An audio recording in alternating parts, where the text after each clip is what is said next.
तो तुम भी स्वयंवर में जाना चाहते हो पुत्र? हाँ पिताश्री।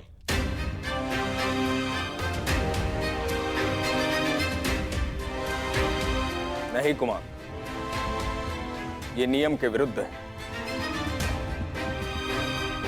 जब तक ज्येष्ठ पुत्र अविवाहित है, युवराज अविवाहित है, तब तक कोई और कुमार स्वयंवर में नहीं जा सकता।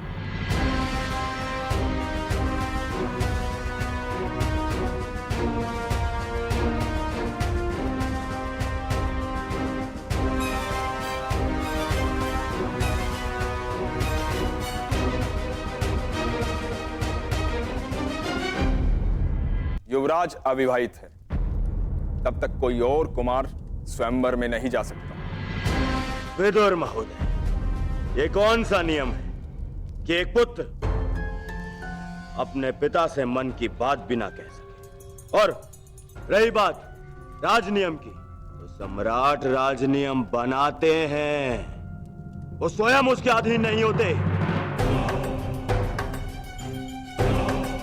उनकी कही हर बात अघोषित नियम है।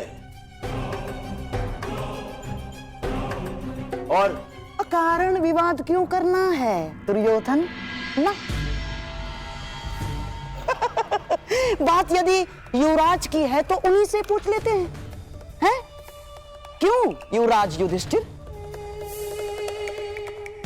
जहां तक मैं समझता हूं, आप अपने अनुज का यह निवेदन अस्वीकार नहीं करेंगे।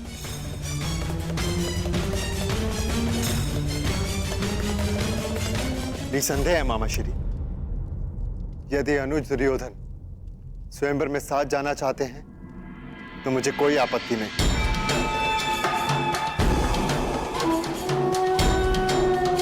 उन्हें अपने साथ ले जाकर मुझे प्रसन्नता होगी।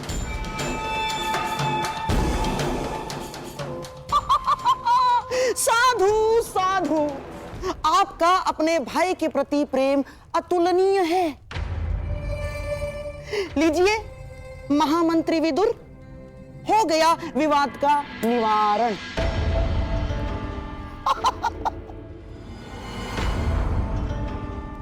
अब दोनों भाई प्रसन्नतापूर्वक स्वयंवर में जाएंगे, और यदि कुमार दुर्योधन साथ रहेंगे तो युवराज युधिष्ठिर की सुरक्षा भी हो जाएगी। और अपने भ्राताओं की सुरक्षा के लिए मैं साथ जाऊंगा ज्येष्ठ पिताश्री।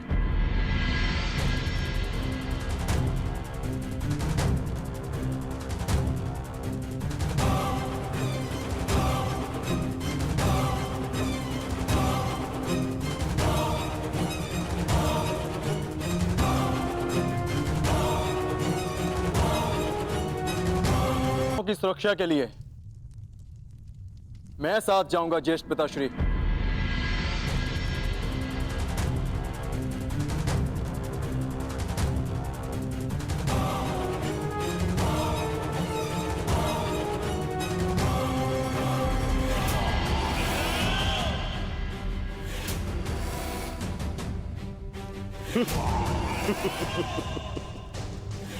स्वागत है अर्जुन, स्वागत है तुम्हें।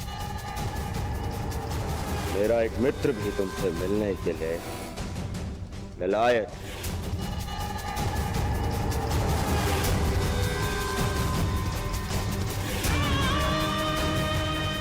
विशेषता इस हस्तिनापुर के बाहर, वो भी हमारे साथ चलेगा।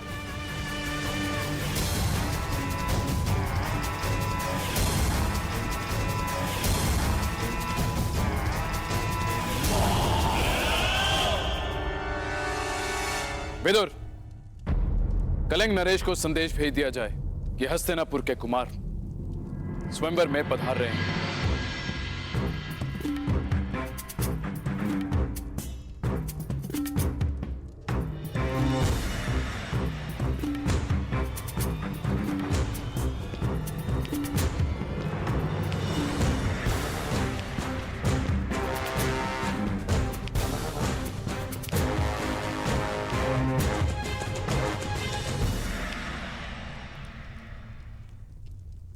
मामा, आपने कहा था ना कि कर्ण युद्ध का पासा है, षड्यंत्र का नहीं। हाँ। तो अब इस पासे को अंग से बुलाने का समय आ गया है।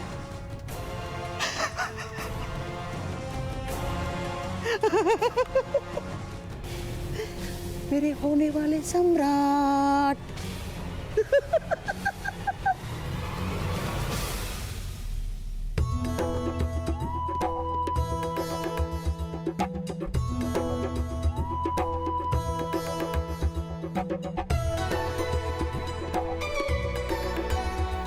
देख रहे हो कर कितने सुंदर फूल है ना। हम हमारे विवाह में ऐसे ही पुष्पों से सज्जा करवाएं।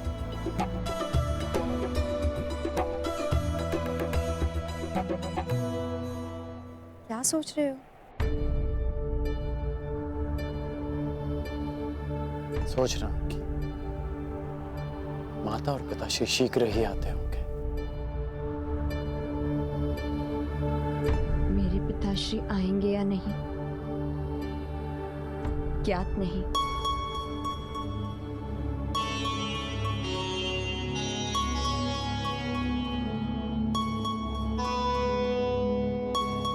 अच्छा एक बात बताओ, क्या सोचा है तुम? विवाह के पश्चात तुम्हारा घर कैसा होगा?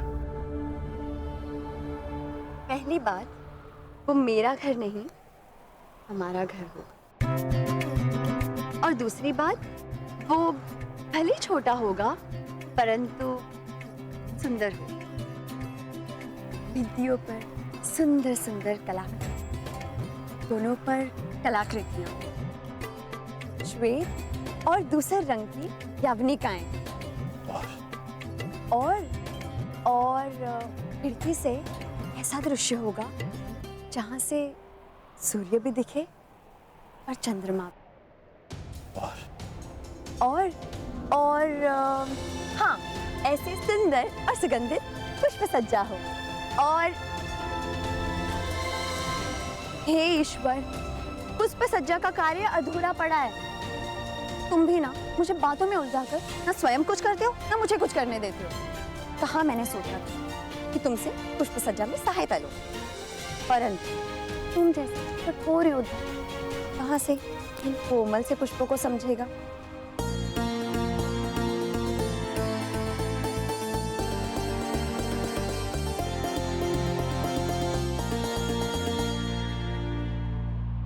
तुम्हारे साथ रह रहकर समझ गए।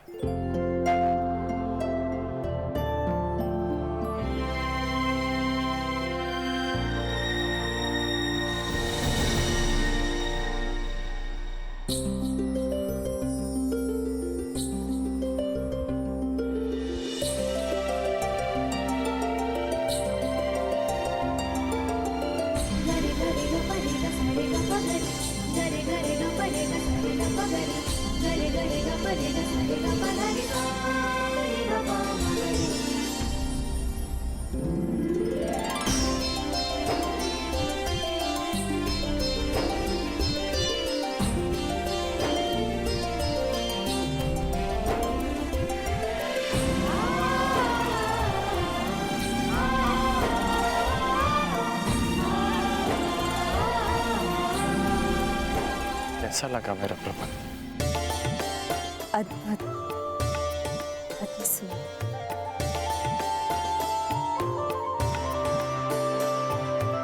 हमारा प्रेम इन फूलों की तरह रहेगा, अद्भुत और अति सुंदर, जो सारे संसार को सुगंधित कर देगा। परंतु इन पुष्पों का एक गुण नहीं होगा हमारे प्रेम। वो क्या? ये हमारा प्रेम कभी मुरझाएगा नहीं।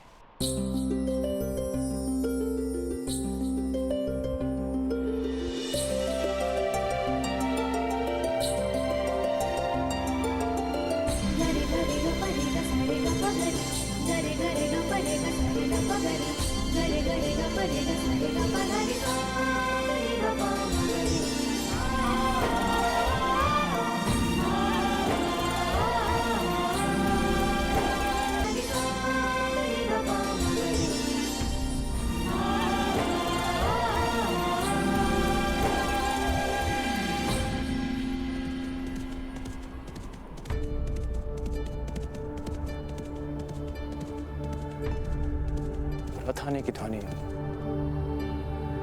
प्रतीत होता है काका काकी आ गए। कदाचित मेरे बाबा भी।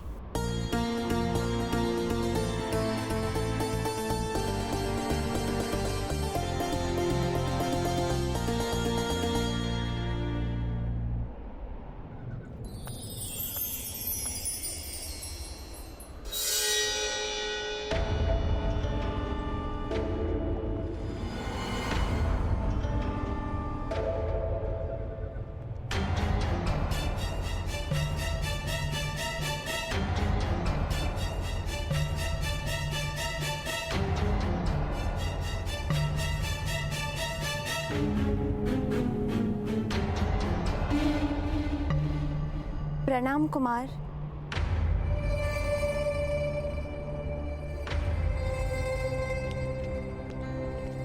मित्र दुर्योधन, यहाँ अचानक?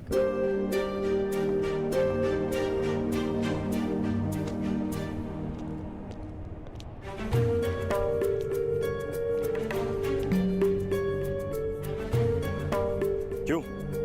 मित्र के अचानक आने पर प्रतिबंध है? नहीं, आपका स्वागत है।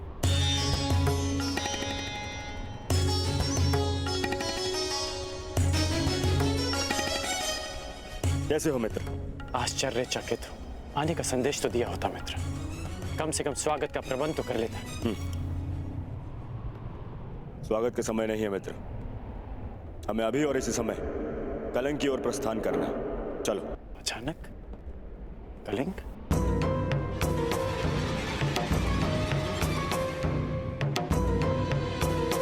हाँ, कलिंग नरेश की पुत्री के स्वयंवर का निमंत्रण आया है। कदाचित तुम्हारे सहायता की आवश्यकता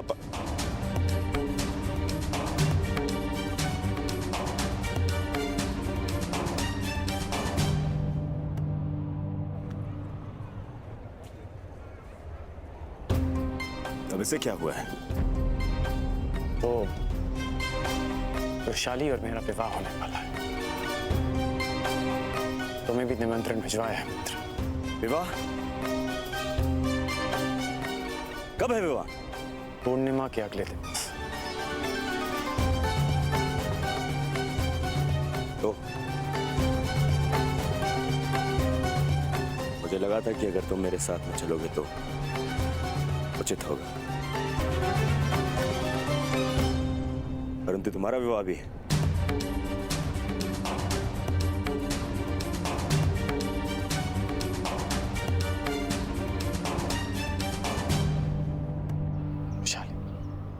पूर्णिमा आने में सप्ताह भर शेष है, तब तक मैं लौट आऊंगा। अवश्य किसी संकट का अनुमान होगा कुमार दुर्योधन, इसलिए मेरी सहायता की आवश्यकता है।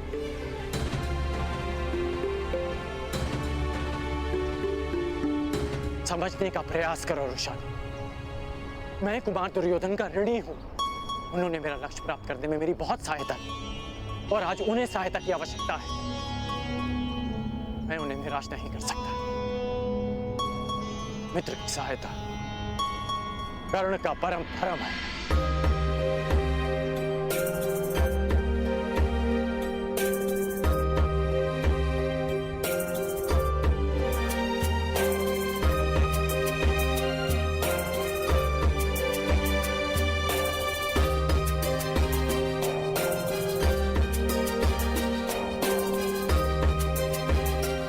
कर्म और कर्तव्य दोनों की राशि एक ही है राधे।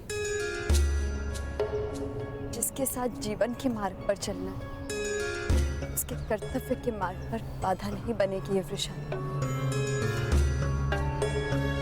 मैं प्रतीक्षा करूंगी कल पूर्णिमा से पहले लौट आऊं। और हाँ, स्वयंवर में सम्मिलित होने जा रही हूं। अकेले ही लौट। कोई भी हो, सौत किसी को नहीं भाती।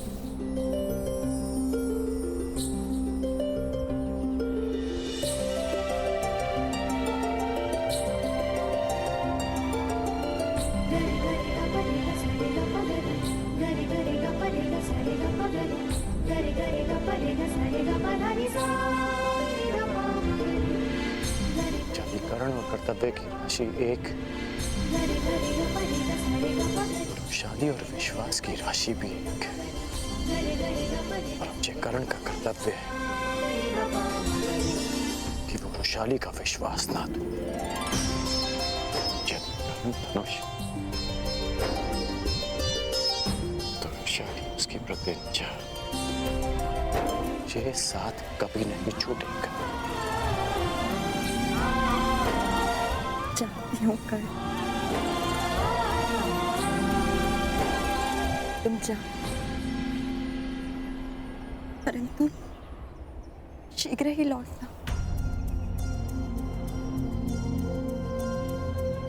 क्योंकि ये प्रेम बड़ा विचित्र है। चंद्रमा घटता भी है, बढ़ता भी है, परंतु प्रेम में प्रतीक्षा और शंका केवल बढ़ती है। पूर्णिमा तक लौट आना कर इस प्रतीक्षा को अमावस्या की अंतिम प्रार्थना बना दे। इस राधेकरण का विवाह पूर्णिमा के अगले दिवस ही होगा, ये मेरा वचन है।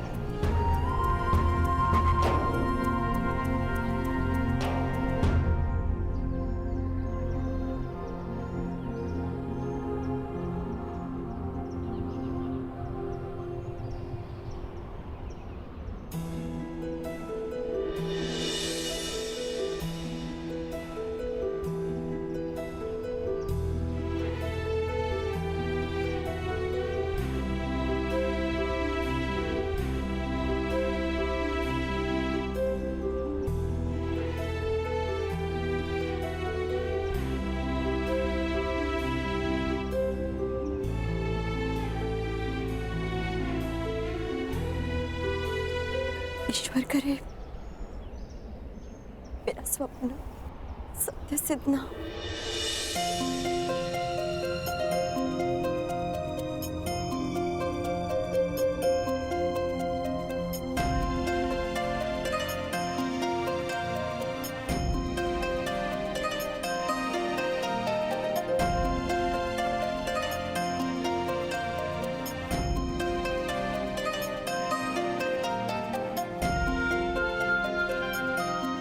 हे प्रभु, मेरा सपना सत्य सिद्ध हो। सुप्रिया,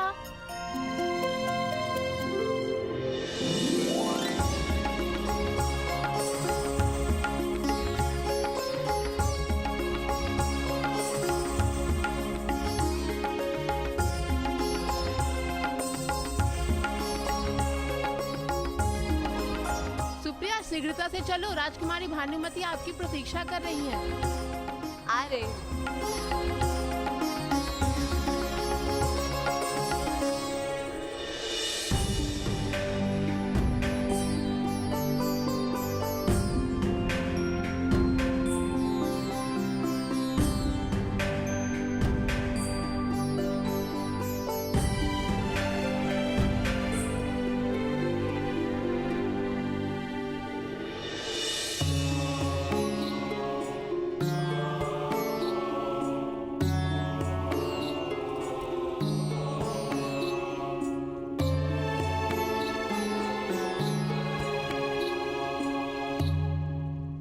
रहने दो, तुमसे नहीं होगा।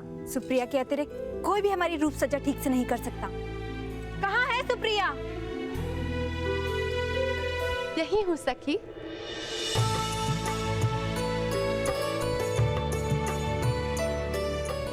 सुप्रिया, कहाँ थी तुम सुप्रिया? थोड़ी सांस तो लेने दिया करो। कभी कभी मैं सोचती हूँ कि तुम्हारे विवाह के पश्चात मेरे बिना क्या होगा तुम्हारा। होना क्या है, मैं तुम्हें अपने साथ लेके जाऊंगी। क्या हुआ, इतनी चकित क्यों हो गई हो? सखी, स्वप्न। मैंने एक स्वप्न देखा। मैंने देखा कि मेरा भी विवाह हो रहा है। अच्छा, तो तुमने अपने वर को देखा कि नहीं? नहीं,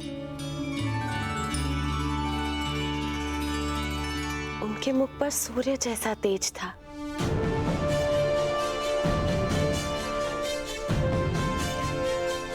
मैं स्वप्न में भी उनके समक्ष अपनी आंखें खोल ही नहीं पाई।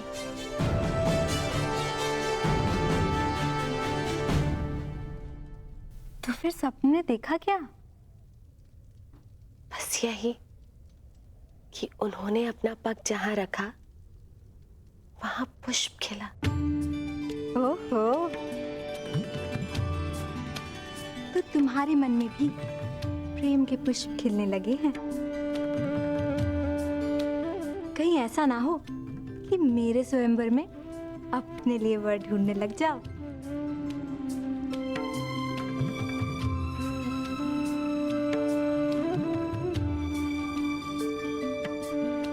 और भानुमति नाम का ये पुष्प